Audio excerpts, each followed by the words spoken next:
ফুলশয্যার রাতে তিয়াশার নিথর দেহটা পাওয়া গেল ওরই শ্বশুরবাড়ির পিছনের পুকুর ঘাটে। তৃতীয় পাত্রের মতো বিপত্নী হলেন ৩৫ বছর বয়সী অনুরাগ মৈত্র। আজ ৩ দিন তাদের বিবাহের বয়স, তার মধ্যে স্ত্রীর অকাল প্রয়াণ। এতে দুঃখের থেকে বেশি আফসোস হচ্ছে অনুরাগের। আগের দুজন স্ত্রীর সাথে ঠিক এমনটাই ঘটেছিল। ফুলশয্যার রাতে প্রথম স্ত্রী সুহাসিনীর লাশ পাওয়া গিয়েছিল ওদের পুরনো বাড়ির বাগানের বড় অশ্বত্থ গাছটার ঠিক নিচে, আর দ্বিতীয় স্ত্রী নির্জিতার লাশ পাওয়া গিয়েছিল সেই বাড়ির ছাদে। তবে তিনজনের মৃত্যুর কমন জিনিস একটাই, সাদা চাপা। এই আধুনিকতায় ছোঁয়ায় যে কাঠগোলাপ নামে পরিচিত। প্রত্যেকের মৃতদেহের চুলের খোঁপায় সেই ফুল শোভা পাচ্ছিল।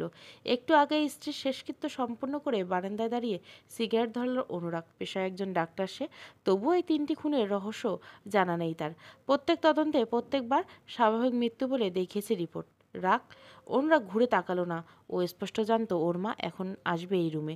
তোমাকে বলেছিলাম এভাবে তিয়াশার জীবনটাও নষ্ট না করতে, দেখলে তো কি হলো। একটা দীর্ঘশ্বাস ফেলে অনুরাগের পাশে এসে দাঁড়ালেন ওর মা দীপালি দেবী। ছেলেদের সংসার না গোছানো পর্যন্ত মায়েদের শান্তি নাই রে। অনেক হয়েছে সংসার গোছানো, অনেক করেছি সংসার। আজ তোমার জেদের জন্য তিয়াশাও। বাকি কথাটা শেষ করতে পারে না অনুরাগ। পুরনো সিগারেটটা ফেলে মায়ের সামনে নতুন সিগারেট ধরে অনুরাগ। তোমার কথায় বাড়ি পাল্টালাম, কিছুই হলো না। সুহা আর নির্জিতার মতো তিয়াশাও মারা গেল। আমরা জেনে বুঝে তিয়াশাকে মৃত্যুর দিকে ঠেলে দিয়েছি মা। আমি কালই একবার নিতাই তান্ত্রিককে ডাকবো। আমাদের মাঝে কোনো এক অদৃশ্য শক্তি আছে এইসবের পিছনে, যে বারবার তোর সুখের পথে বাধা হয়ে দাঁড়াচ্ছে। চুপ করো মা। এই একই কথা শুনতে শুনতে আমি ক্লান্ত। ওই বাড়িতে বলতে বাড়ির দোষ, বাড়ি ছাড়লাম, নতুন ফ্ল্যাট নিলাম, আর এখন এইসব অদৃশ্য শক্তির কথা বলছো। বিজ্ঞানের এর কোনো ব্যাখ্যা নেই। বিজ্ঞান এখন অনেক কিছুর ব্যাখ্যা দিতে পারে না। রাখ, তা বলে কি সেগুলো নেই? মনে রাখবে পৃথিবীতে শুভ শক্তি থাকলে অশুভ শক্তি আছেই। আর সেই অশুভ শক্তি, স্টপ দিস ননসেন্স মা। তোমার এই অশুভ শক্তি তাহলে আমার পিছনে কেন পড়ে আছে? আমি কি ক্ষতি করছি তার? দেখছি বাবা, তোর জীবনে আশীর্বাদ হয়ে এমন কেউ আসবে যে তোর উপর থেকে এই অভিশাপ কাটিয়ে দিবে। বিস্ফোরিত নয়নে মায়ের দিকে তাকায় অনুরাগ। এই মুহূর্তে তার নিজেকে সব থেকে বেশি দোষী মনে হচ্ছে। সিরিয়াসলি মা, তোমাকে একটা কথা আমি ভালো করে জানিয়ে দিচ্ছি। এরপর তুমি যদি আমার বিয়ে দিয়ে আরেকটা মেয়ের জীবন নষ্ট করতে চাও, তাহলে আমি দূরে কোথাও চলে যাব। অনুরাগ মা আর কিছু বললেন না। এরপর কিছু বলা মানে হিতের বিপরীত হওয়া, সেটা উনি ভালোভাবেই জানেন। তাই চুপচাপ অনুরাগের শয়নকক্ষ ত্যাগ করেন দীপালি দেবী। অনুরাগ বারান্দা থেকে রুমে এসে হসপিটালে যাওয়ার জন্য রেডি হয়ে নেয়। হসপিটালে ঢুকে অনুরাগ দেখলো গাইনি ডিপার্টমেন্টে আজ খুব ভিড়। কি হচ্ছে ওখানে? অনুরাগ যাওয়া আওয়াজে সবাই ঘুরে তাকালো ওর দিকে। এই সময় যেন কেউ ওকে আশা করেনি। মুখের হাসি মিলিয়ে গেল সবার। কি হলো, সবাই চুপ করে আছেন কেন? এখানে কেন এত ভিড় করছেন সবাই? পাশের কেবিন থেকে পেশেন্ট দেখে বেরোলেন হার্ট সার্জন সঞ্জয় দত্ত। মুচকি এসে দাঁড়ালেন অনুরাগের পাশে। তুমি জানো না আজ গাইনি বিভাগে নতুন ডাক্তার আসবে? ওনাকে ওয়েলকাম করার জন্য সবাই ভিড় করছে এখানে। এক্ষুনি যে যার কাজে যান, নাহলে অ্যাডমিনকে জানাতে বাধ্য হবে আমি। অনুরাগের আদেশে সবাই চলে যায় ওখান থেকে। অনুরাগ আর সুজয় পাশাপাশি হেঁটে রাউন্ডে যায়। অনুরাগ, তুমি আজকেও আসবে বলে কেউ ভাবিনি আমরা।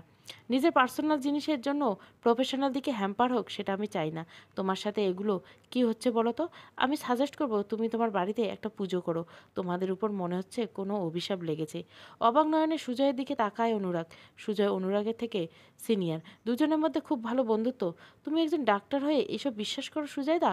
সুজয় মুচকে এসে অনুরাগের কাঁধে হাত রেখে, জানো অনুরাগ, কিছু কিছু অবিশ্বাস জিনিসও বিশ্বাস করতে হয়। সায়েন্স এখনও এইসবের ব্যাখ্যা দিতে পারেনি সুজয় দা। বিজ্ঞান একটা শাখায় কিন্তু ভূতবিদ্যা নিয়ে পড়ানো হয়। Excuse me. একটা মহিলার কণ্ঠ শুনে গল্পরত অনুরাগ আর সুজয় ঘুরে তাকায় পিছনে। ওদের সামনে দাঁড়িয়ে আছে স্কাই ব্লু কুর্তি, সাদা জিন্স, চুলটা পনিটেল করে বাঁধা এক 28 বছরের এক রমণী। সুজয় আর অনুরাগ একে অপরের মুখে চাওয়াচাই করে। হ্যাঁ বলুন। আমি ডক্টর রাগিনী সেনগুপ্ত, গাইনোকোলজিস্ট। আজই জয়েন করার কথা আমার। কাইন্ডলি একটু বলে দিবেন অ্যাডমিনিস্ট্রেটিভ ডিপার্টমেন্টটা কোথায়? এবার অনুরাগ আর সুজয় বুঝতে পারেন ইনি সেই ডাক্তার। সুজয় দা, তুমি ওনাকে নিয়ে যাও, আমি রাউন্ডে যাচ্ছি। অনুরাগ রাগিনীকে এক পলক দেখে বেরিয়ে যায় ওখান থেকে। সুজয় রাগিনীকে নিজের পরিচয় দিয়ে অ্যাডমিনিস্ট্রেশন ডিপার্টমেন্টটা দেখিয়ে দিল। নিজের কেবিনে এসে ল্যাপটপ দেখে হসপিটাল সম্পর্কে সব কিছু বুঝে নিচ্ছিল রাগিনী। সেই সময় ফোনটা বেজে উঠল। হ্যাঁ দাদাভাই বল। ওপাশ থেকে একটা ভারী পুরুষকণ্ঠ শোনা গেল। তুই ঠিকমতো পৌঁছেছিস তো? দাদাভাই, তুই এবার আমাকে নিয়ে চিন্তা করা বন্ধ করতো। আমি না এখন বড় হয়ে গেছি। যতই বড় হও তুমি আমার কাছে সেই ছোট্ট গিনেই থাকবে। তোদের কথা খুব মনে পড়ছে দাদাভাই। পাগলি, যে এই কাজটা করতে গেছে সেটা মন দিয়ে কর। আমি আর তোর বৌদিভাই প্রত্যেক মাসে গিয়ে তোর সাথে দেখা করে আসবো। দিল্লি থেকে কলকাতা আসবি প্রত্যেক মাসে? দেখতে যেতে হবে না? আমার বোনটা শুধু ডাক্তারি করছে নাকি কারোর সাথে প্রেম জাগাচ্ছে? প্রেম আরে রাগিনী? নো ওয়ে দাদাভাই, you know that I hate love. অপর প্রান্তে রাগিনীর দাদা হাসে, সেটা ভালো করে বুঝতে পারে রাগিনী। আচ্ছা, দেখাই যাক কি হয়। তবে এই রুদ্রনীল সেনগুপ্ত বাজি ধরে বলতে পারে, তুই একদিন না একদিন গভীরভাবে কারো প্রেমে পড়বি। ইস, দাদা হয়ে বোনের প্রেমে পড়ার বাজি ধরছ, লোক শুনলে কি বলবে? শব্দ করে হেসে ওঠে রাগিনী। ওপাশ থেকে হাসে রাগিনীর দাদা রুদ্রনীল। গত বছরের সমস্ত স্মৃতি ঘুরপাক খাচ্ছে অনুরাগের মধ্যে। সুহাসিনীর সাথে 3 বছরের প্রেমের আবদ্ধ হয় তারা। তারপর দুজনে খুব খুশি ছিল তাদের প্রথম রাতটা নিয়ে। কিন্তু বিধাতা পুরুষ মনে হয়তো অন্য কিছু ছিল, কেড়ে নিল সুহাসিনীকে তার অনুরাগের কাছ থেকে। সবাই সেটাকে স্বাভাবিক মৃত্যু হিসাবে ধরে নিয়েছিল। এর শোক থেকে বেরিয়ে আসতে পাক্কা 4 বছর লেগেছিল। এরপর একদিন ওর মা এসে ওকে বলে, রাখ, দেখ তো এই মেয়েটাকে দেখতে কেমন। মেয়ে দেখবো মানে? যদি তোর মেয়েকে পছন্দ হয় তাহলে মেয়ের বাবার সাথে আমি আর তোর বাবা কথা বলবো আগামী 1-2 মাসের মধ্যে। তাহলে তোদের বিয়েটা দিয়ে দিব। মা, তুমি কি পাগল হলে? আমি আবার বিয়ে করব? না, আমি বিয়ে করব না। মা, যতদিন না আমি তোকে সংসারী হতে দেখছি ততদিন আমি ভালো থাকবো না রে। তোমার যা ইচ্ছা করতে পারো, বলেই চেয়ার ছেড়ে উঠে চলে যায় অনুরাগ। ফোনটা বেজে ওঠায় অতীত থেকে ফিরে এলো অনুরাগ। ফোনটা হাতে নিয়ে দেখে দীপালি দেবীর ফোন। ফোনটা রিসিভ করে অনুরাগ বলল, রাখ, তুই তাড়াতাড়ি বাড়ি আয়, তিয়াশার বাবা পুলিশ নিয়ে এসেছে। তুমি তুমি তো মরে গেছো। সুহাজে তার রাগকে ছাড়া থাকতে পারে না, তাই তো মরে গিয়েও আবার তোমার কাছে ফিরে এসেছে রাগ। ভয়ে ভয়ে জোরে শ্বাস নিচ্ছে অনুরাগ। সকালেই সুহাকে দাওর করে এসেছে, তাহলে বিছানায় ওর পাশে এটা কে? কে তুমি? তুমি সুহাসিনী নও? সুহাসিনী আর এই পৃথিবীতে নেই। ওকে আমি নিজে হাতে দাহন করছি। মেয়েটা যে নিজেকে সুহাসিনী বলে দাবি করছে, সে বিছানায় শুয়ে অনুরাগকে জড়িয়ে ধরে। অনুরাগ ছাড়াতে চায়, পারে না। আমাদের প্রথম রাত নিয়ে কত স্বপ্ন ছিল বলো তো? তাই তো সেই স্বপ্ন পূরণ করতে মরে গিয়েও আবার ফিরে এসেছি তোমার কাছে। নেবে না আমায় আপন করে? অনুরাগ মেয়েটাকে ধাক্কা মেরে সরিয়ে দেয়। অনুরাগ খেয়াল করে মেয়েটির হাত বরফের মতো ঠান্ডা। সরু চোখে তাকায় মেয়েটির দিকে। সুহাসিনীর মতো দেখতে পুরোটা। নিজের ভালোবাসার মানুষকে দেখে নিজেকে আর সামলাতে পারে না অনুরাগ। সব ভাবনা অবিশ্বাসকে দূরে সরিয়ে রেখে মেয়েটাকে জড়িয়ে ধরে। তুমি আমাকে ছেড়ে কোথায় চলে গেছিলে? তুমি তো জানো আমি তোমাকে কতটা ভালোবাসি। আমি চলে এসেছি তো, তোমাকে ছেড়ে আর কোথাও যাব না। এবার নাও আমাকে নিজের করে। করবো সুহা, করব। নিজেদের মধ্যে আমি আর কোনো দূরত্ব রাখবো না বলে অনুরাগ আর মেয়েটি মেতে ওঠে ভালোবাসার খেলায়। দুটো শরীর মিলেমিশে এক হয়ে যায়। একসময় দুটো ক্লান্ত শরীর ঘুমের রাজ্যে পাড়ি দেয়। ভোরবেলা অনুরাগের ঘুম ভাঙতে বিছানায় আশেপাশে হাতড়ায়, কিন্তু কোনো অস্তিত্ব খুঁজে পায় না। ঘুম ঘুম চোখে টেবিল ল্যাম্পটা জ্বালায়। তারপর বিছানায় তাকিয়ে যেটা দেখেছিল সেটা ভেবেই গাড়ির স্টিয়ারিংয়ে একটা ঘুষি মারে অনুরাগ। সুহাসিনীর মৃত্যুর পর সুহাসিনী ফিরে এসেছে এক রাতের জন্য। দুটো দেহের মধ্যে শারীরিক সম্পর্ক তৈরি হয়েছিল, তারপরে সুহাসিনী বিলীন হয়ে গিয়েছিল একেবারের জন্য। তারপর আর তাকে দেখেনি একবারও। বিছানায় পড়েছিল শুধু ছাই আর সুহাসিনীর বিয়ের বেনারসি আর সেই সাদা চাপা ফুল। এই একই জিনিস ঘটেছিল নির্জিতেতার বেলায়। তার মানে আজ রাতে তিয়াশাও ফিরে আসবে না।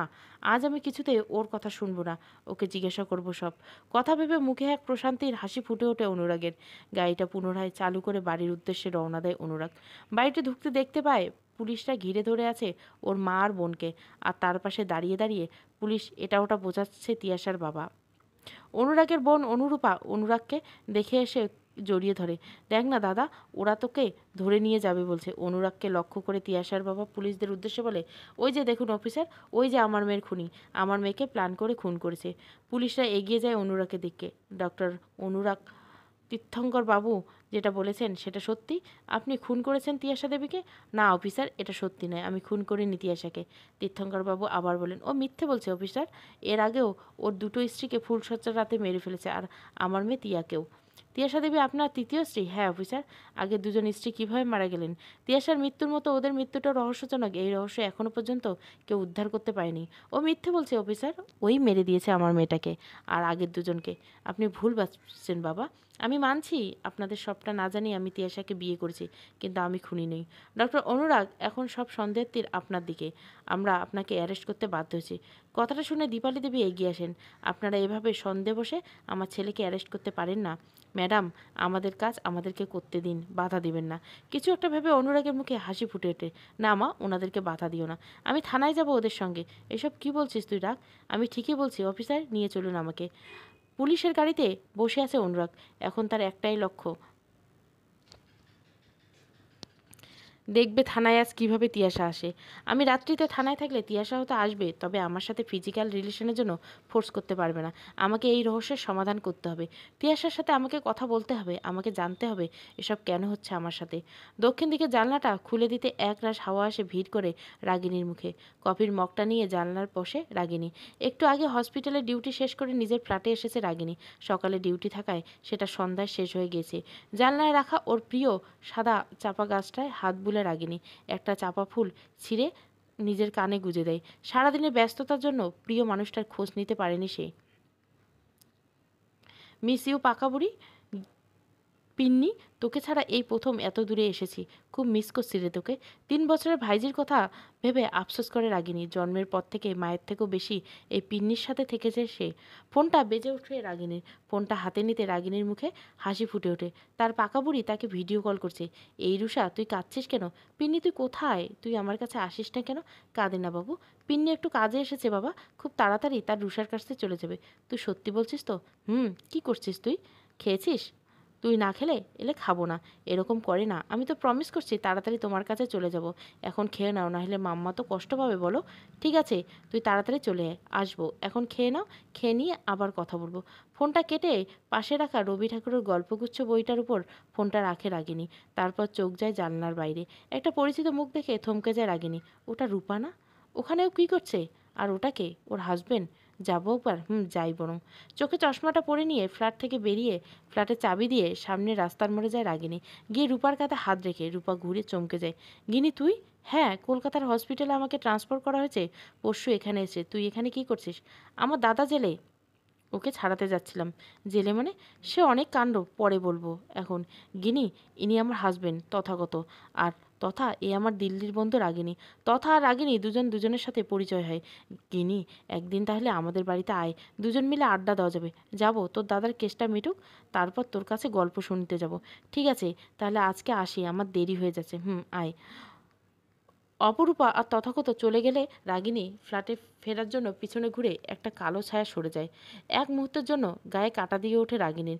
নিজেকে অনেক বুঝিয়ে চোখের ভুল ভেবে ফ্ল্যাটে ফিরে আসে রাগিনী। প্রকৃতির নিয়মে সূর্য ওঠে, সূর্য অস্ত দেয়, দিনরাত্রি পরিবর্তন হয়। ধরিণীর বুকে আধার নামে, তেমন ধরিণীর বুক চিরে আবার সূর্য উঠে আগমন ঘটে। এক প্রভাতে সূর্য ভাঙতে অনুরাগ নিজেকে নিজের কক্ষে নিঃসজ্জায় আবিষ্কার করলো। কালকে রূপা আর তথাগত ওর জামিন করাতে গেলেও বাড়ি ফিরতে নারাজ ছিল অনুরাগ। তাই ওকে কেউ জোর করে আনতে পারেনি। জেলের মধ্যে গতরাত্রি কাটানো স্থিরের সিদ্ধান্ত ছিল তার। জেলে বসে অপেক্ষা করছিল তিয়াসার জন্য, কিন্তু ঘণ্টাখানেক পরে আধার নেমে আসে অনুরাগের চোখে। আর এখন চোখ খুলে নিজ কক্ষে নিজেকে পায় অনুরাগ। সব কিছু মাথার উপর দিয়ে যাচ্ছে। কাল রাতের কথা আবছা মনে আসছে তার। চোখ বুজে কাল রাতের কথা মনে করতে তিয়াসার মুখটা ভেসে ওঠে তার চোখে বারবার। আর বুঝতে বাকি থাকে না ওর যেটা আটকানোর জন্য জেলে থাকতে গেছিল, সেটা অনাকাঙ্ক্ষিত জিনিসটা ঘটেছে কাল। পাশে আবিষ্কার করে ছাই আর সেই চিরপরিচিত সাদা চাপা ফুল। দীপালি দেবী সব কিছু জানতে পারলে মৃত্যুর পরের রাতে সব স্ত্রীদের ফিরিয়ে আসার কথাটা জানে না। তিনি অনুরাগের মাকে চিন্তায় ফেলতে চান না বলেন। বিছানা থেকে উঠে পুরো বিছানাটা পরিষ্কার করে বাইরে বেরোয় অনুরাগ। উঠে পড়ছিস? আয় খেতে বস। মায়ের কথা শুনে এক পোস্ত অবাক হয় অনুরাগ। তার মানে মা জানে ও বাড়িতে আছে, কিন্তু নিজেই কিছু মনে করতে পারে না। মা, আমি তো থানায় ছিলাম, বাড়ি এলাম কী করে? তোর কিছু মনে নেই? তুই যে নির্দোষ অফিসার, তার প্রমাণ পেয়ে নিজে তোকে বাড়ি দিয়ে গেছেন ও। আয় খেতে বস। মা, রূপা কোথায়? ওকে দেখছি না। কাল তো জামাই এসে ওকে নিয়ে গেছে ও। আজকে নিতাই তান্ত্রিক আসবে, তুই একটু বাড়িতে থাকিস বাবা। আমাকে এক্ষুনি হসপিটালে যেতে হবে। কাল হাফ ডিউটি করে চলে এসেছিলাম, আজ তাই যেতে হবে। কখন আসবি? বিকালে। তাহলে সন্ধ্যায় আসতে বলি ওনাকে। ঠিক আছে। হাসপাতালে নিজের কেবিনে বসে পেশেন্ট দেখছে অনুরাগ। তখনই দরজা ঠেলে মেট্রন আসে। May I coming sir? Anurag একবার চোখ তুলে দেখে, তারপর পেশেন্টের উদ্দেশ্যে বলে, ওষুধগুলো লিখে দিয়েছি, রাতে খাবার আগে নিয়মিত খাবেন, আর নেক্সট উইকে একবার এসে আমাকে দেখিয়ে যাবেন। পেশেন্ট ঘাড় নেড়ে কেবিন থেকে বেরিয়ে গেলে অনুরাগ মেট্রনের উদ্দেশ্যে বলে, আসুন, আপনাকে সত্যজিৎ স্যার ডেকে পাঠিয়েছেন, আপনি যান, আমি আসছি। মেট্রন চলে যায়। অনুরাগ গলার স্টেথোস্কোপটা খুলে টেবিলে রাখে। তারপর বেরিয়ে যায় সত্যজিৎ স্যারের কেবিনের দিকে। দরজা ঠেলতে দেখে আরও অন্যান্য ডাক্তাররা আছে কেবিনে। মেয়ে কামিং স্যার? আসো অনুরাগ, তোমার জন্য অপেক্ষা করছি। অনুরাগ কেবিনে ঢুকে ফাঁকা চেয়ারটায় বসে। Any problem sir? অনুরাগ, তোমাকে তো পরশুদিন বললাম তারকেশ্বর এর একটা প্রত্যন্ত গ্রামে আমাদের একটা মেডিকেল ক্যাম্পাস বসবে। সরি স্যার, ভুলে গেছিলাম। আমরা ঠিক করেছি তুমি, পলাশ, সুজয়, রাগিনী আর শ্বেতা যাবে। অনুরাগ, তুমি কি যেতে পারবে? হ্যাঁ স্যার, আমি যাব। কদিন আগে তোমার স্ত্রী? আমি পার্সোনাল প্রফেশনাল দিকটা সম্পূর্ণ আলাদা রাখতে চাই স্যার, আমি যাব।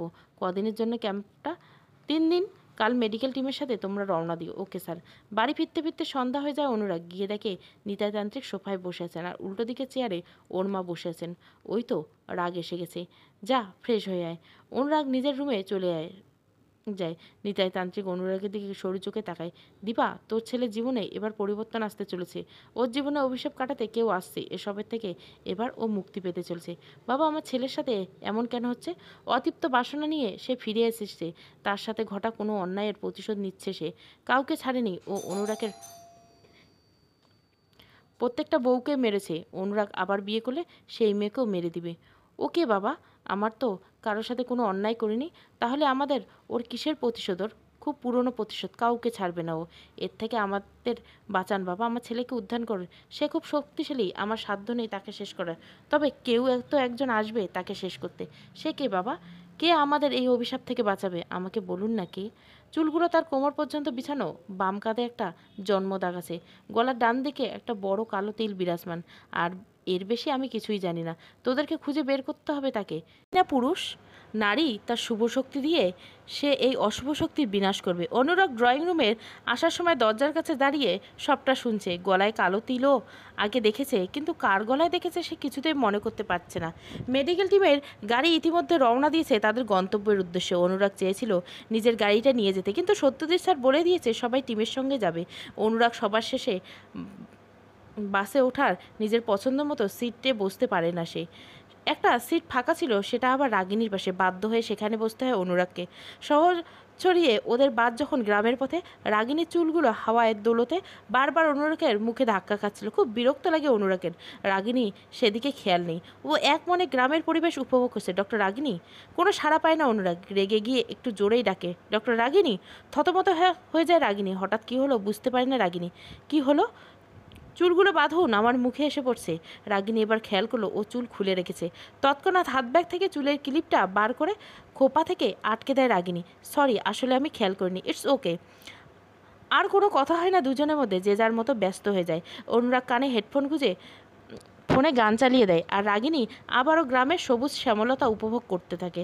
2.5 ঘন্টার যাত্রা শেষ করে ওদের বাস এসে থামে তারকেশ্বর থেকে কয়েক কিলোমিটার দূরে অবস্থিত রাধানগর গ্রামে। ভারতের পথিক রাজা রামমোহন রায় এর জন্মস্থান। এখানেই বসবে ওদের মেডিকেল ক্যাম্প। বাস থামতে অনুরাগ উঠতে যাবে, তখনই দেখে রাগিনী ওর কাঁধে মাথা এলিয়ে দিয়ে নিদ্রায় মগ্ন। অনুরাগ আবারও যেমনভাবে বসেছিল বসে পড়ে। এই মেয়েটা যেন কতদিনের চেনা। অনুরাগের ভীষণ মায়া কাজ করছে রাগিনীর মুখের দিকে তাকিয়ে। রাগিনী, রাগিনী। রাগিনী ওঠে না, বরং এক হাত দিয়ে আরও ভালো করে জড়িয়ে ধরে অনুরাগকে। অনুরাগ একবার পুরো বাসটায় চোখ বুলায়। সবাই ইতিমধ্যে নেমে এসে একটু হাঁপ ছাড়ে অনুরাগ। তারপর রাগিনীর দিকে তাকাতেই দেখে ওর ডান কাঁধ থেকে ওড়নাটা সরে গেছে। মুহূর্তে চোখ ঘুরিয়ে নেয় অনুরাগ। তারপর কিছুটা একটা মনে করে রাগিনীর দিকে তাকালো, চমকে ওঠে। রাগিনীর গলার ঠিক ডান দিকে সেই কালো রঙের তিলটা। তাহলে কি রাগিনী সেই মেয়ে যে আমাকে এই অভিশাপ থেকে মুক্ত করতে এসেছে? নিজের মনকে অনেক বুঝিয়ে অনুরাগ, সে এরকম তিল অনেকেরই সবারই থাকতে পারে, আর রাগিনী সেই মেয়ে না। আর তাছাড়া অনুরাগ একজন ডক্টর, সে এইসব কুসংস্কার বিশ্বাস করে না। সূর্য এখন মাথার উপরে। এই দুপুরেও ঘেমে নেমে পেশেন্ট দেখতে ব্যস্ত প্রত্যেকটা ডাক্তার। তখন বাসে ঘুমন্ত রাগিনীকে রেখে বাস থেকে নেমে পড়েছিল অনুরাগ। তারপর ডাক্তার শ্বেতা এসে রাগিনীর ঘাম ভাঙায়। পেশেন্ট দেখতে থাকতে রাগিনী ফোনটা বেজে ওঠে। ফোন হাতে নিয়ে দেখে ওর দাদাভাই ফোন করছে। হ্যাঁ দাদাভাই বল। লাঞ্চ করছি? না রে, সময় পাইনি, এবার করব। দুপুর 2টা বাজে, এতক্ষণ না খেয়ে থাকলে শরীর খারাপ করবে গিনি। ডাক্তার মানুষদের নাও খাওয়া ভুলে পেশেন্ট দেখতে হয় রে দাদাভাই। আরে নাও খাওয়া ভুলতে গিয়ে যদি ডাক্তার পেশেন্ট হয়ে যায় তখন কি হবে? তোর সাথে আমি পারবো না। তোরা খেয়েছিস? আমি তো অফিসে, আমার খাওয়া দাওয়া হয়ে গেছে। আমার পাকনা বুড়িটার খবর কি? দুষ্টুমি করছে নাকি? দুষ্টুমি তো ওর রক্তে লেখা আছে রে। তুই কি কম দুষ্ট ছিলিস ছোটবেলায়? কথাটা শোনা মাত্র অতীতের কথা মনে পড়ে। রাগিনী তার একটা প্রিয় মানুষ ছিল। সম্পর্কটা ভালোবাসা না হলেও সম্পর্কের গভীরতা ছিল অনেকটা। একজনের আঘাত লাগলে সেই যন্ত্রণা পেত অন্যজন। মৃগ বৃষ্টি যেমন একে অপরের পরিপূরক, তারাও ছিল একে অপরের পরিপূরক। কতই না মধুর সম্পর্ক ছিল সেই দিনগুলোতে। কোনো এক অজানা ঝড় এসে সব এলোমেলো করে দিল। তুই আবার গুল্লুর কথা ভাবছিস? দাদার মুখে সেই প্রিয় নামটা শুনে অতীত থেকে ফিরিয়ে এলো রাগিনী। অজান্তে চক্ষুদয় বিসর্জন দিলে এক ফোঁটা জলরাশি। এরকম তো হওয়ার কথা ছিল না দাদাভাই। একটা কথা মনে রাখবে কি নি, যা হয় ভালোর জন্য হয়। তাহলে সব ভালো কেন আমার সাথে হয়? প্রথমে দিদি ভাই, মা, তারপর গুলু দাদা, কেন সবাই আমাকে ছেড়ে গেল? অতীতের ঘাটলে কিছু হবে না গিনি। নিজের জীবনটাকে নতুন করে শুরু কর। গুল্লুকে ভুলে যা গিনি। তুই কি ভুলতে পেরেছিস তোর বেস্ট ফ্রেন্ডকে? বোনের এমন প্রশ্নে অস্থির হয়ে ওঠে রুদ্র। এই প্রশ্নের কোনো জবাব যে তার কাছে নেই। ছোটবেলায় সেই 15 বয়সী রুদ্র আর 14 বছর বয়সী গুল্লু ছিল হরিহর আত্মা। এই তিনজন মিলে মাতিয়ে রাখতো সারা বাড়িটা। হ্যাঁ, ভুলে গেছি আমি ওকে। আর শোন, এরপর যদি ও নাম তোর মুখে শুনি, তাহলে ভেবে নিবি তোর দাদাভাই মৃত। দা ভাই, ফোনটা কেটে যায়। একটা নতুন নয়। রাগিনী এটা বোঝে গুল্লুর কথা উঠলেই ওর দাদা এরকম আচরণ করে। ম্যাম, লাঞ্চ করবেন, আসুন। একজন নার্সের কথায় সম্বিত ফিরে রাগিনী টেবিলের উপরে রাখা মেডিকেল টুলসগুলো গুছিয়ে রেখে স্টেথোস্কোপটা খুলে রেখে দুপুরের আহারের জন্য যায় রাগিনী।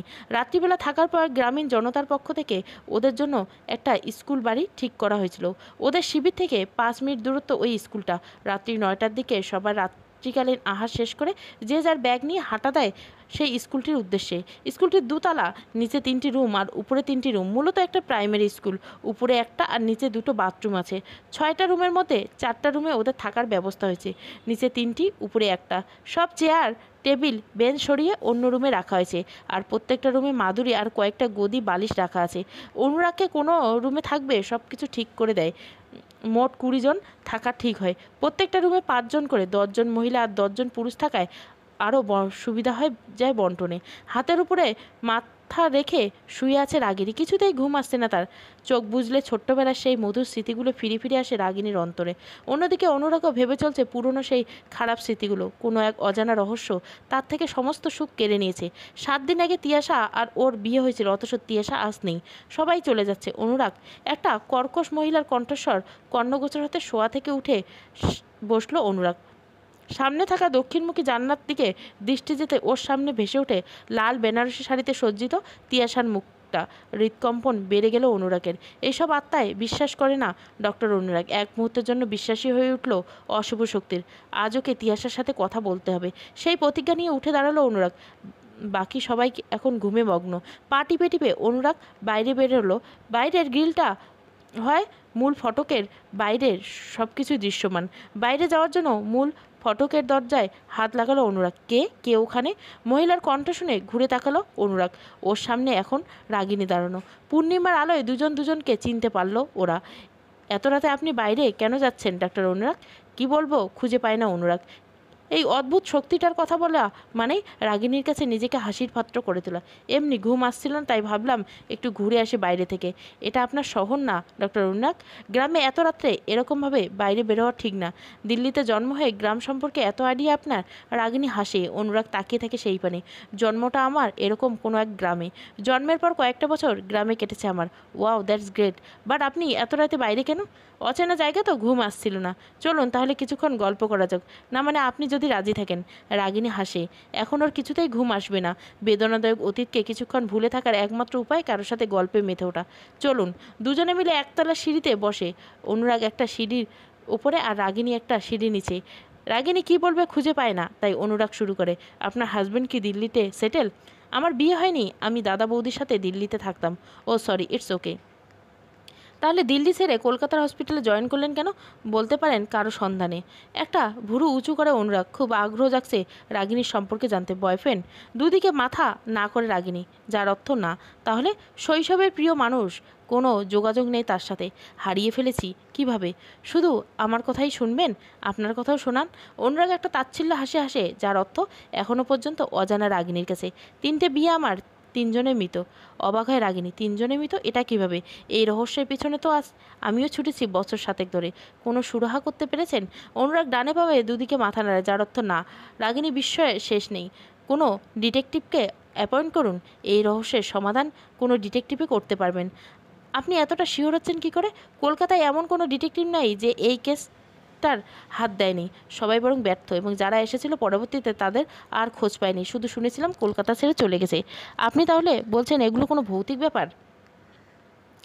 ঊর্ধ্বগগন চাঁদামামা বিলীন হয়ে রবির আলোর পথে পরিষ্কার করে নিশীথ শেষে উষার আগমন হয় ধরিণীর বুকে। প্রভাত পাখিরাও বেরিয়ে পড়ে তাদের গান ফেরি করার উদ্দেশ্যে। গ্রামের দূরের কোথাও জনবস্তি থেকে শোনা যায় লাল মোরগের চিৎকার, কোকিলের কুহুতানে মুখরিত হয় গ্রাম বাংলার পরিবেশ। প্রভাতে রবির কিরণ এসে পড়ে ঘুমন্ত রাগিনীর মুখে। চোখ মুখ কুঁচকে আস্তে আস্তে চোখের পাতা খুলে রাগিনী নিজের মাথাটা আবিষ্কার করে একটা সিঁড়ির উপরে বসা অনুরাগের কোলে। কাল গল্প করতে করতে চোখে ঘুম হানা দিলেও কখন যে অনুরাগের কোলটাকে বালিশ করে ঘুমিয়ে গেছে রাগিনী সেটা তার অজানা। একরাশ লজ্জায় ঘিরে ধরে তাকে। অনুরাগের দিকে আস্তে আস্তে তাকাতেই দেখে অনুরাগ দেওয়ালে মাথা রেখে ঘুমাচ্ছে। একটা স্বস্তির নিঃশ্বাস ফেলে রাগিনী। এই মুহূর্তে অনুরাগ জাগ্রত থাকলে একটা বিব্রতিকর পরিস্থিতির মুখোমুখি হতে হতো তাকে। অনুরাগ উঠে পড়ার আগে ওকে স্থান ত্যাগ করতে হবে। চটজলদি ওখান থেকে উঠে চলে যায় রাগিনী। সকাল 9টা বাজে। 10টা থেকে ক্যাম্প শুরু হবে। সবাই স্কুল বাড়ির ওয়াশরুমে স্নান শেষ করে নেয়। ছেলেমেয়েদের অসুবিধা না হলেও মেয়েরা পড়ে বিপাকে। বাথরুমের লক সিস্টেম খারাপ। রাগিনী নিজের ড্রেস নিয়ে ঢুকেই তো পরে ঠিকই, কিন্তু কেউ যদি চলে আসে সেই ভয়ে থেকেই যায়। বাথরুমে ঢোকার আগেও ও জানতো না এই বিষয়টা। আর এই অবস্থায় বাইরে গিয়ে কাউকে ডেকে এনে দরজার বাইরে দাঁড় করিয়ে রাখার উপায় নেই। কী করবে ভেবে ভেবে বাথরুম থেকে সে তাকে রাগিনী, কিন্তু সে তার চিৎকার শুনতে না পেলে অনুরাগের চিৎকার শুনে সেখানে চলে আসে। কি হয়েছে? কোনো সমস্যা? আপনি আপনি তো শ্বেতাকে ডাকছিলাম। সবাই তো ক্যাম্পেইনের উদ্দেশ্যে চলে গেছে। আপনি বাথরুমে কি করছেন এখনো? কি সবাই আমাকে রেখে চলে গেল? কোনো সমস্যা? আমাকে বলতে পারেন। রাগিনী পরে বিপাকে। ও কিভাবে অনুরাগকে বলবে বাইরে পাহারা দেওয়ার জন্য? কি হয়েছে বলুন। সবাই চলে গেছে তাহলে? তাহলে বাথরুমে আসার মতো কেউ নেই তো এখন? না, কেউ নেই। আমি কি কোনোভাবে হেল্প করতে পারি? আসলে বাথরুমের সিট। বুঝেছি, আপনি নিশ্চিন্তে থাকুন, আমি বাইরে আছি। অনুরাগের কথায় আশ্বস্ত হয় রাগিনী। 15 মিনিট পর মাথায় তোয়ালে জড়িয়ে বেরিয়ে এসে রাগিনী। থ্যাংক ইউ ডক্টর অনুরাগ। আপনি তাড়াতাড়ি রেডি হয়ে নিন, ক্যাম্পেইনে যেতে হবে। অনুরাগ আর রাগিনী পেশেন্ট বেশি হয় আজ অনেকটা দেরি হয়ে যায় দুজনের। অনুরাগ পেশেন্ট দেখা শেষ হয় ঘড়ি দেখে 8টা 45 বাজে। ইতিমধ্যে সবাই চলে গেছে, শুধুমাত্র কয়েকজন ওয়ার্ড বয় সব কিছু গোছানোর জন্য। অনুরাগ রাগিনীর কাছে যায়। আপনার আর কত দেরি ডাক্তার? রাগিনী, হ্যাঁ হয়ে গেছে, আর একজন আছে, আমি ওয়েট করছি। এমা না না, সবাই ফিরে গেছে, আপনাকে একা রেখে আমি যেতে পারবো না। ঠিক আছে। অনুরাগ আর রাগিনী হাঁটছে গ্রামের পথে। চারিদিকে অন্ধকার। জঙ্গল থেকে ভেসে আসছে ঝিঝি পোকার ডাক। হঠাৎ রাগিনী একটা কান্নার শব্দ শুনতে পেল জঙ্গল থেকে ভেসে আসছে। আপনি কারো কান্নার আওয়াজ শুনতে পাচ্ছেন? হ্যাঁ, কেউ কাঁদছে মনে হয়। মনে হয় কেউ বিপদে পড়ছে, আমাদেরকে ওকে বাঁচাতে হবে। জঙ্গলের ভিতর থেকে আওয়াজটা। চলুন গিয়ে দেখি। দুজনে জঙ্গলের ভিতর দিয়ে এগিয়ে যায়। চারিদিকে পরিবেশ কেমন ভুতুরে ভুতুরে। ঝিঝি পোকা ছাড়া অন্য রকমের আওয়াজ ভরে আছে জঙ্গলটাতে। কিছুটা এগোতে কান্নার শব্দটা আরও জোরাল হয়। সামনে যেতে একটা নারী মূর্তির দর্শন পায় অনুরাগ। রাগিনী দেখতে পাচ্ছে না, শুধু অনুরাগ দেখতে পাচ্ছে। তিয়াশা। ভুরু কুচকে অনুরাগের দিকে তাকায় রাগিনী। তিয়াশা? কে তিয়াশা? চিরপরিচিত চাপা ফুলের ঘ্রাণে ভরে ওঠে জঙ্গল। বেশিক্ষণ আর চোখ খোলা রাখতে পারে না দুজনে। জ্ঞান হারায় সেখানে। আবারও ক্যালেন্ডার থেকে মুছে যায় একটা দিন, অন্য একটা সকালের আগমন হয়। ঘুম ভাঙে অনুরাগ। চোখ খুলতে নিজের বুকে ভারী কিছু একটা অনুভব করে অনুরাগ। ভালো করে তাকিয়ে দেখে রাগিনী তাকে জড়িয়ে ধরে শুয়ে আছে। আর চারপাশটা দেখে জঙ্গলের সবুজ গাছপালা ছাড়া কিছুই দেখতে পায় না অনুরাগ। রাগিনীর দিকে আবারও চোখ পড়তে আটকে ওঠে অনুরাগ। প্রায় অর্ধনগ্ন হয়ে ওকে জড়িয়ে রেখে রাগিনী তারপর নিজের দিকে তাকাতেই দেখে ওর শরীরে শার্টটা নেই। রাগিনী থেকে ছিটকে সরে আসে অনুরাগ। এরকম ঠেলে দেওয়া রাগিনী ঘুম ভাঙে। আনমোড়া ভেঙে উঠে দাঁড়ায় রাগিনী। কী হয়েছে দাদাভাই? কোনো উত্তর না পেয়ে ভালোভাবে চোখ খুলে রাগিনী। সামনে অনুরাগকে দেখে নিজের ওড়না খুঁজতে ব্যস্ত হয়ে পড়ে রাগিনী। আমার ওড়না কোথায়? আর আমার এই অবস্থা? আপনার শার্ট? কী হয়েছে কাল রাতে? রাগিনী নিজের জামার হাতাগুলো ভালোভাবে পরে নেয়। কাল রাতে কী হয়েছে অনুরাগের মনে নেই। চাপা ফুলের গন্ধটা পাওয়ার পর আর কিছু মনে নেই তার। কী হলো? চুপ করে আছেন কেন? কী করছেন আপনি? আমার সাথে কাল রাতে আমার মনে পড়ছে না কোনো কিছুই।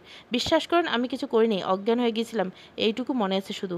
আমি আপনার সাথে কিছুই করিনি। হাঁটুতে মুখ গুজে কাঁদতে থাকে রাগিনী। অনুরাগকে কিছুই বলার নেই। ও যে কিছু করেনি এটা জোর দিয়ে বলতেও পারছে না, কারণ এর আগে ওর অজান্তে ওর সাথে তিয়াশার। আপনারা এই জঙ্গলে দুজন কি করছেন ডাক্তারবাবু? ওরা দুজন তাকিয়ে দেখছে ওদের সামনে দাঁড়িয়ে আছে দুজন কাঠুরে আর দুজন অর্ধবয়স্ক মহিলা। আপনাদেরকেও ভালো ভেবেছিলাম ডাক্তারবাবু, কিন্তু রাতের অন্ধকারে এই জঙ্গলে নষ্টামো করতে এসেছেন আপনারা। ছি, দেখুন আপনারা ভুল ভাবছেন। চুপ করুন, আমাদের গ্রামে এইসব চলবে না। মেয়েটাকে তো দেখে বিবাহিত মনে হচ্ছে না, তাই জন্যই তো সবাইকে লুকিয়ে জঙ্গলের মধ্যে এসব দেখতে পাচ্ছ না। গ্রামের মানুষদের কথায় নিজের ওপর ঘেন্না হচ্ছে অনুরাগ। কিছু বলার মতো মুখও নেই তাদের। রাগিনী পাথরের মতো বসে আছে। এদেরকে নিয়ে চলো মুরব্বীদের কাছে দেয়, উনি বিচার করবেন এদের। দেখুন আপনারা এরকম করবেন না, আমার কথাটা আগে শুনুন। এই এদেরকে নিয়ে চল। অনেক জোরাজোরি করেও নিজেদেরকে বাঁচাতে পারে না অনুরাগ রাগিনী। ওদেরকে এক প্রকার বেঁধে নিয়ে যাওয়া হয় গ্রামের মুরব্বির কাছে। গ্রামের লোকজন সব খুলে বলে মুরব্বিকে। এবার আপনি বলুন এদেরকে নিয়ে কি করা হবে। মুরব্বি সাহেব অনেক ভাবেন, তারপর বললেন, এই এদের বিয়ে দিয়ে দে তো তোরা। না না না, মুরব্বির কথায় চিৎকার করে উঠে অনুরাগ। চোখে মুখে নেমে আসে একরাশ আশঙ্ক। কিছুতেই এই বিয়ে করবে না ও। একদম বেশি কথা বলবি না তোরা। আমাদের গ্রামে ডাক্তারির নাম করতে এসে নোংরামো করছিস, আর আমরা তোদেরকে ছেড়ে দিব? আপনারা আমাদেরকে কিছু বলার সুযোগ দিন আগে, প্লিজ। রাগিনী আপনি কিছু বলুন, এভাবে চুপ করে থাকবে না, প্লিজ বলুন। আমি এই বিয়েটা করব। এতক্ষণ চুপ করেছিল রাগিনী, এরপর মুখ ফুটে তার। রাগিনীর কথায় স্তব্ধ হয়ে যায় অনুরাগ। আপনি কি বলছেন বুঝতে পারছেন? মাথা ঠিক আছে আপনার? আর কোনো উপায় নেই ডক্টর অনুরাগ। অনুরাগ চারিদিকে তাকিয়ে দেখে সবাই ওদের দিকে চেয়ে আছে। গ্রামের মুরব্বীর উদ্দেশ্যে বলে অনুরাগ, আপনি ওনার সাথে একটু একা কথা বলতে চাই। মুরব্বীর অনুমতি রাগিনীকে নিয়ে কিছুটা সরে আসেন অনুরাগ। এখনও স্থির রাগিনী পাথরে নেয়। আপনি আমাকে বিয়ে করতে পারেন না রাগিনী। আপনি জানেন আমার অতীত সম্পর্কে। আমার 3জন স্ত্রী মারা গেছে। আপনাকে আর আমি জড়াতে চাই না আমি এসবের মধ্যে। আপনাকে বিয়ে করলে হয়তো আপনি, বিয়ে না করলে আমি এমনিতেই মরে যাব। এই অসম্মান নিয়ে আমি বাঁচতে পারবো না। মধ্য গগনে স্থির অবস্থায় সূর্য তার প্রখর উত্তাপ বিলিয়ে চলছে ধরিণীর বুকে। গ্রীষ্মের দাবদাহ থেকে ধরিণীর রক্ষার্থে আবির্ভাব হয় মৌসুমি বায়ু। শ্রাবণ মাসে শুরু হলেও পশ্চিমবঙ্গের বুকে বর্ষার দেখা এখনও মেলেনি। তবুও এই উত্তাপ প্রখরে গায়ে না মেখে ডাক্তাররা প্রতিনিয়ত নিজেদের কাজ করে যাচ্ছে। তারা অঙ্গীকারবদ্ধ, তারা যে ভগবানের দ্বিতীয় রূপ। ভগবান যেমন প্রথম জীবনদান করে, তেমনি ডাক্তাররা মানুষকে দ্বিতীয় জীবনদান করে। তারা ভগবানের প্রতিরূপ। ঘেমে নেমে হলেও পেশেন্টদের হাসি মুখে ফোটাবে তারা, এই তাদের অঙ্গীকার। একটা বড় ছাতার নিচে মনোযোগ সহকারে রোগ সম্পর্কে অবগত হচ্ছে সদ্য বিবাহিত ডক্টর রাগিনী সেনগুপ্ত।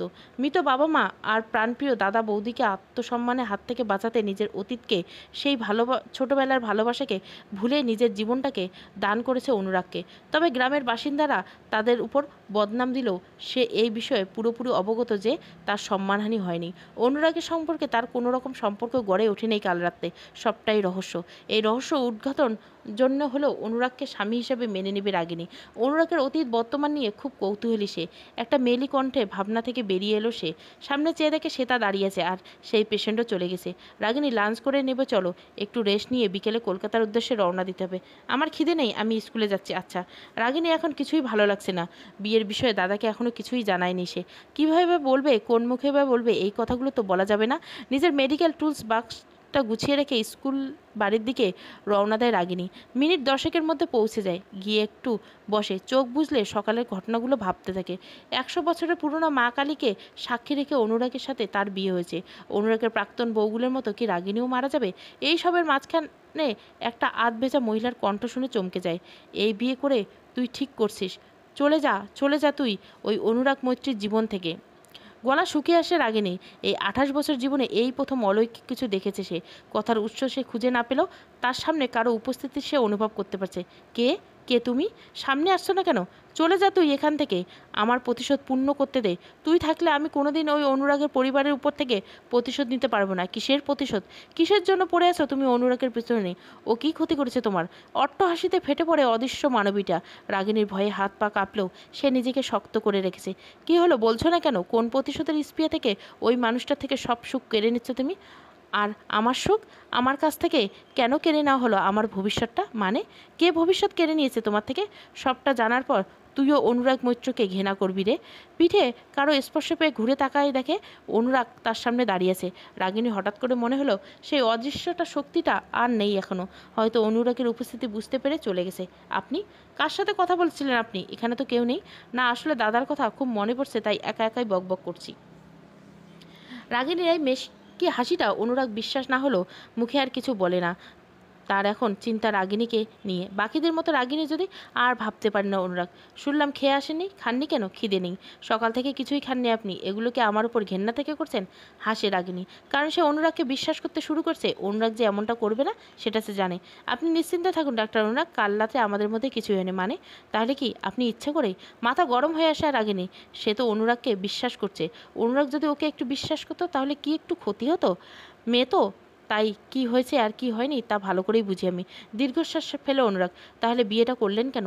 আপনার মেডিকেল টেস্ট হলেই তো বোঝা যেত কিছুই হয়নি, শুধু মাঝখান থেকে আমার এই অভিশপ্ত জীবনে নিজেকে জড়ালেন কেন? নিজের জীবনটা মৃত্যুর দিকে ঠেলে দিলেন কেন? মুচকি হেসে অনুরাগের দিকে খানিকটা এগিয়ে এসে রাগিনী, আপনি আছেন তো, বাঁচাবেন না আমায়? দীর্ঘশ্বাস ফেলে অনুরাগ, একটা আক্ষেপ বেরিয়ে আসে এই দীর্ঘশ্বাস দিয়ে। সেই ক্ষমতা যদি আমার থাকতো তাহলে আমি আমার ভালোবাসাকে কোনোদিন যেতে দিতাম না, আর না আমার জীবনে অভিশপ্ত হয়ে উঠল। জানেন, ছোটবেলায় আমার একটা বন্ধু ছিল, শুধু বন্ধু বললে ভুল হবে, তার থেকেও বেশি কিছু। আমার থেকে 7 বছরের বড় হলেও আমার সর্বক্ষণের সাথী ছিল সে। সে আমাকে বলতো, জীবনে অভিশাপ যেমন আছে ঠিক তেমনই আশীর্বাদও আছে। অভিশাপের থেকে আশীর্বাদের শক্তি অনেক, সেই আশীর্বাদ অভিশাপকে সরিয়ে দেবে। সন্দেহের নজরে রাগিনীর দিকে তাকায় অনুরাগ। কে সে? মুচকে হাসে রাগিনী, বললাম না আমার বন্ধুর থেকে কিছুটা বেশি। ঠিক আছে চলুন, এবার কিছু খেয়ে নেবেন, খিদে নেই আমার। দুজনে খাবার ক্যাম্প থেকে প্যাক করে এনেছে। এবার আপনি যদি না খান তাহলে আমার নিজেকে খুব অপরাধী মনে হবে। চোখ বুজে রাগিনি, আর কোনো উপায় নেই, মানুষটা অপরাধমুক্ত করার জন্য হলেও তাকে খেতে হবে। চলুন। খাওয়া শেষ করে সবাই ফিরে এসেছে স্কুলে। একটু রেস্ট নিয়ে বিকালের দিকে ওরা রওনা দেবে কলকাতার উদ্দেশ্যে। তুমি কি অনুরাগদাকে ভালোবেসে বিয়েটা করছো রাগিনী? না, সে তো ভালোবেসে বিয়েটা করনি, নিজের সম্মান বাঁচাতে হসপিটালে বাকিদের কাছ থেকে সত্যটা লুকিয়েছে ওরা। সবাই জানে ওরা ভালোবেসে বিয়ে করছে। হ্যাঁ, অনুরাগদার তৃতীয় স্ত্রী মারা গেল 1 সপ্তাহ হয়েছে, তার মধ্যে উনি তোমাকে বিয়ে করে নিলেন? ভালোবাসাটা কখন হলো? কি উত্তর দিবে রাগিনী? এটা তো সত্যি, মাত্র 1 সপ্তাহের পরিচিত তারা, এর মধ্যে ভালোবাসা হলো কিভাবে? এর কি জবাব দিবে সে তাকে? হঠাৎ সত্য লুকাতে আর একটা মিথ্যা আশ্রয় নেয় সে। নিজের শৈশবের প্রিয় মানুষটার জায়গায় বসিয়ে দেয় অনুরাগকে। আমার সেই ছোটবেলা থেকে একে অপরকে ভালোবাসতাম, তারপর কিছু কারণে আমরা আলাদা হয়ে যাই। এতগুলো বছর পর যখন শৈশবের সেই ভালোবাসাকে ফিরে পাই, তখন আর কোনো দূরত্ব রাখতে চাইনি নিজেদের মধ্যে। বেশ ইন্টারেস্টিং তো, তোমার ছোটবেলার গল্প শুনতে খুব ইচ্ছে করছে, পরে একদিন শোনাবো। একটু পরেই তো বেরোতে হবে। রাগিনী দরজার বাইরে দিয়ে যাচ্ছিল। অনুরাগ রাগিনীর কথা শুনে কৌতূহলবশত দরজার কাছে দাঁড়িয়ে যায় অনুরাগ। রাগিনীর বলা সব কথা শুনে, যদি কারো কথা আড়ি পেতে শোনা তার ব্যক্তিত্বের বাইরে, তবু সে কথাগুলো শোনা থেকে নিজেকে আটকাতে পারেনি। শোনার পরে অনুরাগের মনে ভেসে ওঠে 21 বছর আগের ফেলে আসা সেই প্রিয় অতীতটার কথা। অজান্তে চোখ দুটো ঝাপসা হয়ে যায়। তার মানে রাগিনী, তার ফেলে আসা অতীত, আমার রোধ। গ্রামের আঁকাবাঁকা লাল মাটির পথ পেরিয়ে বাসটি ছুটে চলছে শহরের দিকে।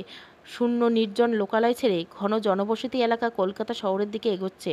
রাগিনী জানলার পাশের সিটে বসে চোখ বন্ধ করে ঘুমাচ্ছে। খুব ক্লান্ত থাকায় চোখ দুটো বন্ধ করতে ঘুম গেছে সে। রাগিনী মাথাটা বারবার হেলান পড়ছে অনুরাগের পিঠে। অনুরাগ হাত দিয়ে পেছন থেকে জড়িয়ে নেয় রাগিনীকে। রাগিনী একটা নিরাপদ আশ্রয় পেয়ে অনুরাগের বুকে মাথা গুজে দেয়। অনুরাগ রাগিনীর বলা কথাগুলো ভাবছে। হঠাৎ ওর মনে পড়ে যায় ওর রোদের কথা। জন্মাতে দেখেছে অনুরাগ ওর রোদকে, খুব স্পষ্ট না থাকলেও ওর মনে আছে ওর রোদের না বাম দিকের কাঁধে একটু সূর্যের ট্যাটুর মতো জন্মদাগ আছে। অতীতের স্মৃতি রোমান্তর করতে গিয়ে হঠাৎ আর একটা কথা মনে হলো, নিতাই তান্ত্রিকের বলা কথাগুলো। সেই মেয়ের বাম কাঁধে জন্মদাগ আছে, সেই নাকি রক্ষা করবে ওকে। কথাটা মনে পড়তে একটু নড়েচড়ে বসলো অনুরাগ। যদি ঘুমন্ত অবস্থায় কোনো নারীর শরীর স্পর্শ করা উচিত নয়, তবু অনুরাগ উকি মেরে রাগিনীর বাম কাঁধ দেখার চেষ্টা করে। অনুরাগ নড়তে রাগিনীর ঘুম ভেঙে যায়। অনুরাগের বাহু ডোরে নিজেকে আবিষ্কার করতে সরে আসে ওখান থেকে। কি করছিলেন? থতমত খেয়ে যায় অনুরাগ। রাগিনীর কাছে ধরা পড়ে গিয়েও মনের ভিতরে অজুহাত খুঁজতে ব্যস্ত হয়ে পড়ে। কিছুক্ষণ ভাবার পর পেয়ে যায় অজুহাত। একটা প্রজাপতি এসে বসেছিল, ওটাকে তাড়াচ্ছিলাম। ও, নির্লিপ্ত জবাব দেয় রাগিনী। সে এতক্ষণ ঘুমাচ্ছিল, মনে মনে সে তার দাদা বৌদিকে কী জবাব দিবে সেটার সন্ধান চলছে। এনি প্রবলেম ডাক্তার রাগিনী? না, কিছু না, ভাবছিলাম দাদা বৌদিকে কি বলবো, সত্যিটা তো বলা যাবে না। আপনার দাদা এখন জানানোর দরকার নেই, আমি কাল বিকালের আগেই ডিভোর্সের ব্যবস্থা করে ফেলবো। হতভম্ব হয়ে অনুরাগের দিকে তাকায়। ও ভাবছে অনুরাগের বাড়ি গিয়ে রহস্য উদ্ধার করবে, আর এদিকে অনুরাগ নাকি ডিভোর্স পর্যন্ত ভেবেছে। বিয়েটা কি আপনার কাছে ছেলে খেলা? আইন একটু একটু আমিও জানি ডক্টর অনুরাগ। বিয়ের 6 মাস না হলে ডিভোর্স হয় না। অস্থির হয়ে ওঠে অনুরাগ, মনে মনে ভীত হয়ে থাকতে থাকে। আর একটা প্রাণ পৃথিবী থেকে বিলীন হয়ে যাওয়া। ফুলসজ্জার রাতটা কিছুতেই আসতে দেওয়া যাবে না তাদের জীবনে। অক্ষিরোদয় প্রসারিত করে রাগিনী। অনুরাগের স্বভাবের সাথে কথাগুলোর মিল খুঁজে পায় না রাগিনী। ভীষণভাবে চমকে উঠে সে। আপনি ফুলসজ্জার রাত না আসার জন্য ডিভোর্স দিতে চাইছেন? আমরা আলাদা থাকলে তো ওইসব কিছুই হবে না। না, আপনাকে আলাদা থাকতে দেব না। অন্তত কালকের পুরো দিনটা আর পুরো রাতটা আপনি আমার চোখের সামনে থাকবেন। আপনার কথা কোনো যৌক্তিকতা আমি খুঁজে পাচ্ছি না। আঁখি জোড়া বুঝিয়ে ফেলে অনুরাগ। ভিতর থেকে একটা দীর্ঘশ্বাস বেরিয়ে আসে।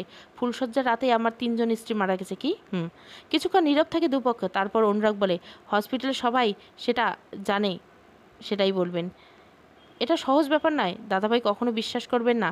কারণ দাদা জানে আমি গুল। না চাইতেও কথাটি সমাপ্তি টানতে হয় রাগিনীকে। তাদের বাসটা এসে হসপিটালের গ্রাউন্ডে দাঁড়িয়েছে। সবাই ধীরে ধীরে নামতে শুরু করছে। চলুন।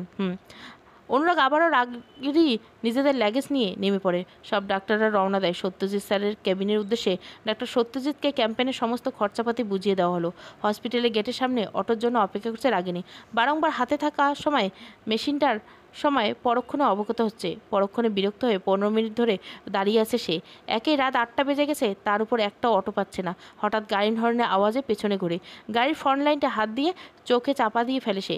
গাড়ির এসে ঠিক তার পাশে দাঁড়ায়। সামনের দরজাটা খুলে দেয়। উঠে আসুন। পাশে ঘুরে এক বস্তু অবাক হয় রাগিনী। অনুরাগকে এই সময় কল্পনা করেনি রাগিনী। আপনি তাড়াতাড়ি উঠুন, রাত হয়েছে, বাড়ি ফিরে মাকে বোঝাতে হবে সবটা। হ্যাঁ, আপনি যান না। আপনি যান না মানে? আপনি তাহলে কিভাবে যাবেন? আমাদের বাড়ি চেনেন না? 1 মিনিট। আপনি কি ভাবছেন আমি এখন আপনার বাড়ি যাব? না চাইলেও আপনাকে যেতে হবে। অধিকার ফলাচ্ছেন? ভয় পাচ্ছি। অনুরাগের এমন ব্যবহারে এতক্ষণে অবগত হয় রাগিনী। অনুরাগ তাকে নিয়ে ভয় পাচ্ছে এটা বুঝতে পারে সে। মুখের হাসি প্রসারিত করে রাগিনী। ভয় পাবেন না আমাকে নিয়ে, আমি নিজেকে সেভ করতে পারি। নির্জিতার ক্যারাটে চ্যাম্পিয়ন ছিল, সে যেখানে নিজেকে সেভ করতে পারেনি সেখানে আপনি তো তখনও ওনাদের পাশে ছিলেন। বাঁচাতে পেরেছেন কি? না, বাঁচাতে পারেনি, কিন্তু আপনাকে মরতে দিব না। It's my challenge. বউকে নিয়ে বাজি ধরছেন? দায়িত্ব যখন নিয়েছি তখন নিজের শেষ প্রাণ দিয়ে হলো আপনার রক্ষা করব। এই বাজিটা আগে ধরলে এত কিছু ঘটতো না। এবার আমি বিরক্ত হচ্ছি। উঠে আসুন, নয়তো জোর করে তুলে আনবো। আমি আপনার বাড়ি যাব না। তাহলে আপনার ফ্ল্যাটে আমাকে নিয়ে চলুন। অবাক হয় রাগিনী।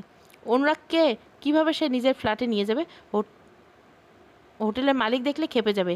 রাগিনী এসব ভেবেই চলছে। অনুরাগ রাগিনীর মুখে দেখায়। আপনি ভুরু কুচকে যায় অনুরাগের। আপনার বাড়ির মালিক কিছু বলবেন না? কথাটা শেষ করে রাগিনীকে হাত ধরে আজকে টান দেয় অনুরাগ। রাগিনী ছিটকে এসে গাড়ির ভিতরে ফোঁস করতে করতে তাকায় অনুরাগ দিকে। এটা কি হলো? রাগিনীর কথায় পাত্তা না দিয়ে অনুরাগ রাগিনীর সিট বেল্ট বাঁধতে ব্যস্ত হয়ে গেল। রাগিনী বিরক্ত হয়ে বসে আছে। গাড়ি স্টার্ট দেয় অনুরাগ। হসপিটাল থেকে ওর বাড়ির দূরত্ব 35 মিনিট, আর হসপিটাল থেকে রাগিনীর ফ্ল্যাটের দূরত্ব 20 মিনিট। রাগিনী অনেকক্ষণ ধরে উসখুস করছে অনুরাগকে কিছু বলার জন্য, কিন্তু বলে উঠতে পারে না। অনুরাগ রাগিনীর এমন অস্থিরতা থেকে চিন্তিত হলো। কিছু বলবেন? বলুন। কিছু মনে করবেন না তো? না। একটা জোর নিঃশ্বাস নিয়ে মনের মধ্যে সাহস সঞ্চার করে নেয় রাগিনী। আমাদের বিয়ে হলো, আমি আপনাকে কোনোদিন স্বামী হিসাবে মানতে পারবো না। তবে বাইরে আর 5টা স্বামী স্ত্রীর মতো থাকবো। কাউকে সন্দেহ করার কোনো সুযোগ দিব না। অনুরাগ তাচ্ছিল্যে হাসি হাসে। যেখানে তার জীবনটাই অভিশপ্ত সেখানে কাউকে ভালোবাসা বিলাসিতা। এর কারণ কি? আপনার শৈশবের সেই প্রিয় মানুষ, এক প্রকার তাই। চিন্তা করবে না, 6 মাস সহ্য করুন, তারপর ডিভোর্সটা হয়ে গেলে আমি নিজে গিয়ে আপনাকে তার কাছে দিয়ে আসবো। হেসে ফেলে রাগিনী। তাকে পাবেন কোথায়? আপনি জানেন না? না মানে? হারিয়ে ফেলেছি বহু বছর আগে। 21 বছর তার সাথে কোনো যোগাযোগ নাই। একটা কথা জিজ্ঞাসা করবো? বলুন। তার নাম কি? তার নাম হলো রাগিনী ফ্ল্যাটের বিছানায় এক প্রান্তে বসে বসে ফোন ব্যস্ত রাগিনী। অনুরাগ। রাগিনী এখন ওয়াশরুমে। রাগিনীর ফ্ল্যাটটা 2 BHK, 2টো বেডরুম হয়, সুবিধায় হয়েছে। অনুরাগকে পাশের রুমে থাকতে দিয়ে রাগিনী নিজের ওয়াশরুমে ফ্রেশ হচ্ছে। তখন শৈশবের সে শখের পুরুষটার নাম বলতে চেয়েও বলতে পারেনি রাগিনী। কারো কাছে শখের পুরুষ প্রকাশ করতে চায় না সে। তাই অনুরাগ আর জানা হয়ে ওঠে না তার মনের ভিড় করে আসা প্রশ্নে। 15 মিনিট পর রাগিনী ভেজা চুল মুছতে মুছতে রান্না করে এসে দেখে অনুরাগ সমস্ত খাবার রেডি করে চেয়ারে বসে বসে ফোন ঘাঁটছে। ও, আপনি এসে গেছেন? আপনার জন্য ওয়েট করছিলাম।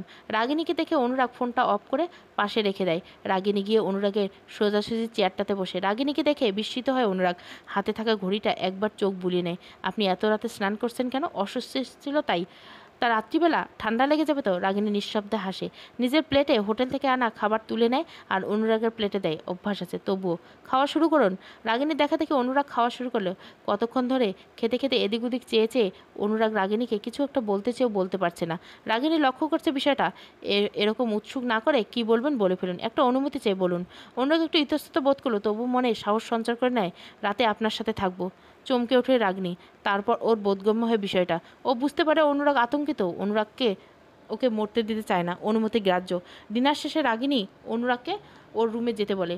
তারপর রাগিনীর সমস্ত এঁটো প্লেটগুলো ধুয়ে টেবিলে পরিষ্কার করতে যাবে। অন্যদিকে অনুরাগ রাগিনীর রুমে যায়, এদিক দিকে ওদিক ভালো করে দেখতে থাকে। হঠাৎ দক্ষিণ দিকে জানলায় রাখা সাদা চাপা ফুল গাছটায় নজরে আসে অনুরাগের। আতঙ্কে কেঁপে ওঠে অনুরাগ। এই সাদা চাপা ওর জীবন শেষ করে দিয়েছে। ছুটে রুম থেকে বেরিয়ে রান্না করে যায়। রাগিনী দুধ গরম করছিল, চুলগুলো উপরে তুলে বাঁধায় রাগিনীর কাছে প্রকোঠায় রাগিনীর বাম কাঁধের জন্মল চিহ্নটা। হৃদয় গতি বর্ধিত হয় অনুরাগের। কিছু গিয়ে অনুরাগকে পিছন থেকে জড়িয়ে ধরে রাগিনীকে। তোকে আমি আর হারিয়ে যেতে দিব না রোদ, তোকে আমি শক্ত করে জড়িয়ে ধরে রাখবো। কেউ তোকে আর আমার কাছ থেকে আলাদা করতে পারবে না। হাতে থাকা কাঁচের গ্লাসটা পড়ে যায় রাগিনী। চোখ থেকে অজস্র জলরাশি বেরিয়ে আসে। কতদিন পরে এই নামটা শুনল। একজনই তাকে এই নামে ডাকত, ওর গল্লু দাদা। অস্ফুট মুখ থেকে বেরিয়ে আসে, গল্লু দাদা। অনুরাগকে ছাড়িয়ে সামনে ঘুরল রাগিনী। অনুরাগের চোখের জল চিকচিক করছে। এত বছর কোথায় ছিলিস তুই রোদ? কেন আমাকে ছেড়ে গেলি? কেন বললি না তুই আমার রোদ? কে আপনি? অনুরাগ রাগিনীর হাত দুটো ধরে ঝাঁকায়। রাগিনী তো পাথরের ন্যায় দাঁড়িয়েছে। আমাকে চিনতে পারছিস না? আমি তোর গল্লু দাদা, তোর সেই রোদ। রাগিনী মাথাটা ঘুরে যায়। অনুরাগ ধরে ফেলে, কি হয়েছে তোর? শরীর খারাপ লাগছে? অনুরাগকে হাত দিয়ে দূরে সরে দেয় রাগে। ঠিক আছে ঠিক আছে আমি। রাগিনী টলমলে পায়ে রান্নাঘর থেকে বেরোয়। অনুরাগ ধরতে চাইলেও হাত দিয়ে বারণ করে দেয়। নিজেই হেঁটে রুমে গিয়ে বিছানায় ধপ করে বসে পড়ে রাগিনী। পিছন পিছন অনুরাগও এসে বসে। তোর কি শরীর খারাপ লাগছে রোদ? তুমি আমাকে চিনলে কি করে অনুরাগ দাদা? মনে আছে ছোট্টবেলায় তোর কোন জিনিসটা আমার বেশি পছন্দ ছিল? যদি তোকে আমি এই নিয়ে রাগাতাম? Birthmark, yes. রাগিনী ফুঁপিয়ে কেঁদে ওঠে জলরাশি বাদ মানে না। বুকের ভিতর থেকে 21 বছর ধরে জমিয়ে রাখা চাপা কান্না বেরিয়ে আসে হুট করে। কোনো সংযম নেই সেই জলরাশি। অনুরাগ নিজের বুকে আশ্রয় দেয় তার প্রেয়সী, তার প্রিয়তমাকে। কোথায় হারিয়ে গেছিলি তুই আমাকে থেকে? কেন চলে গেছি? রাগিনী আরও শক্ত করে আঁকড়ে ধরে অনুরাগকে, যেন একটু আলগা হলে তার প্রাণপুরুষটা হারিয়ে যাবে। বায়ু চলাচল নিষিদ্ধ ঘোষণা করে দুজন ভালোবাসার মানুষের মধ্যে। আমি হারিয়ে যেতে চাইনি, আমাকে দাদাভাই জোর করে আলাদা করে দিয়েছিল তোমার থেকে। রুদ্র কোথায় আছে এখন? রুদ্র দি ভাই, কাকিমা বা কোথায়? রাগিনী অনুরাগের বুক থেকে মুখ তুলে করুণ দৃষ্টিতে তাকায় অনুরাগের থেকে। মা আর দিদিভাই আর এই পৃথিবীতে নেই গল্লু দাদা। দা ভাই আর বৌদি দিল্লিতে। প্রচণ্ড রকমের অবাক হয় অনুরাগ। নিজের মায়ের থেকেও বেশি ভালোবাসা পেয়েছে ওই কাকিমার থেকে, আর সেই কাকিমাই কিনে বেঁচে নেই। রুদ্র কেন আমার কাছ থেকে তোকে আলাদা করেছিল রোদ? জানি না আমি, আমাকে কখনো এর কারণ বলেনি দাদাভাই। আমি রুদ্রের সাথে কথা বলবো রোদ। দাদাভাই তোমার সাথে কখনোই কথা বলবে না। ও তোমার উপর খুব রেগে আছে, তোমার নাম পর্যন্ত শুনতে চায় না। আমার উপর আমার বেস্ট ফ্রেন্ড রেগে আছে? আমি কি করেছি রোদ? আমি সত্যি জানি না। তাহলে তুমি তোর নাম চেঞ্জ করলি কেন? তোর নাম তো হৃদ্রিতা ছিল, রাগিনী কেন হলো? এটার কারণ আমার জানা নেই। দাদা শুধু বলেছিল কারো কুনজর থেকে বাঁচাতে ও আমার নাম চেঞ্জ করেছিল, যাতে কেউ আমাকে খুঁজে পায় না। তাহলে ও নিজের নাম কেন চেঞ্জ করেনি? আর প্রশ্ন করো না প্লিজ, আমার ভালো লাগছে না এখন। ঠিক আছে তুই ঘুমিয়ে পড়, আমি সোফায় আসি। অনুরাগ বিছানা থেকে উঠে দাঁড়ায়। রুমের উত্তর দিকে রাখা সোফাটার দিকে পা বাড়াতে রাগিনী ওর হাত টেনে ধরে। সোফায় কেন? অনুরাগ মুচকি হেসে পড়ে। শুয়ে পড়, ঘুম আসছে না। এই তো বললে ভালো লাগছে না। হ্যাঁ আমি তো বলছি তোমার প্রশ্নগুলো ভালো লাগছে না। একবার বলিনি ঘুম পাচ্ছে। তাহলে কি করবি এখন? তোমার গল্প শোনাও। অনুরাগ আবারও আসে রাগিনীর পাশে। রাগিনী আগ্রহ নিয়ে ঘুরে বসে অনুরাগের দিকে। বল কি শুনবি? কাকু মনি কেমন আছে ওরা? অনুরাগ একটা দীর্ঘশ্বাস ফেলে। রাগিনী ভুরু কুচকে তাকায়। বাবা মারা গেছেন 12 বছর আগে, মা বাড়িতে আছেন। কাকু বেঁচে নেই এত তাড়াতাড়ি কীভাবে? Road accident. ও তারপর কোনটা বলবো? রাগিনীর মনে পড়ে প্রশ্ন উত্তর হয়। কিছু অনুরাগকে জিজ্ঞাসা করতে গিয়ে একটু বিব্রত করে। অনুরাগ রাগিনীর চোখের দিকে তাকায়। সুহাসিনীর কথা জানতে চাস? রাগিনী বিস্ময়ের সাথে তাকায় অনুরাগ দেখে। তুমি বুঝলে কি করে? অনুরাগ কোনো উত্তর দেয় না, শুধু হালকা একটু হাসে। সুহাসিনীর সাথে আমার পরিচয় হয় ঠিক 10 বছর আগে ইউরোপের একটা হসপিটালে। তখন আমি এমডি করার জন্য গিয়েছিলাম ইউরোপে, আর ও এসেছিল ওর বাবা মার সাথে নিজের চিকিৎসা করাতে। আমার সঙ্গে দেখা হওয়ার পর বুঝলাম সুহা বাঙালি। তারপর সাহায্যের জন্য নাম্বার আদান প্রদান, সেখান থেকে কথোপকথন শুরু, আস্তে আস্তে বন্ধুত্ব, তারপর প্রেম, আর শেষে বিয়ে, আর তারপর ওর অনাকাঙ্ক্ষিত মৃত্যু। তাহলে আমি তোমার জীবনে চতুর্থ নারী, তাই তো? তুই আমার জীবনে প্রথম এবং শেষ নারী হবি তুই। অভিমানের দৃষ্টিতে অনুরাগের দিকে তাকায় রাগিনী। অনুরাগ বোঝে তার শৈশবের প্রিয়তমা তার উপর অভিমান করছে। জানিস তো রোদ, তোর জন্য অপেক্ষা করতে করতে খুব একা হয়ে গেছিলাম। সেই সময় সুহাই আমার একাকিত্বের সঙ্গী। একটা সময় এসে জীবনে কাউকে একজন প্রয়োজন হয়। সুহাকে ভালোবেসে ফেলেছিলাম। ওর ব্যবহার, আমার প্রতি যত্নশীল হওয়া আমাকে মুগ্ধ করেছিল। এটা বলে থামে অনুরাগ। ততক্ষণে রাগিনীর চোখে অশ্রুতে টইটুম্বুর। বুকের ভিতর চিনচিন করে ব্যথা করছে, গলা কাঁপছে, কথা বলার শক্তি পর্যন্ত নেই। তবুও বলছে, দূরত্ব প্রেম ভাঙল তবে আজ মনের ঘরে? ভীষণ শোক প্রেমিক শুধু ভালো থেকো, আমার অপেক্ষাদের মৃত্যু হোক। চম্পক রজনী প্রথম পর্ব ভালো লাগলে অবশ্যই লাইক, শেয়ার এবং সাবস্ক্রাইব করবেন। Thank you for watching.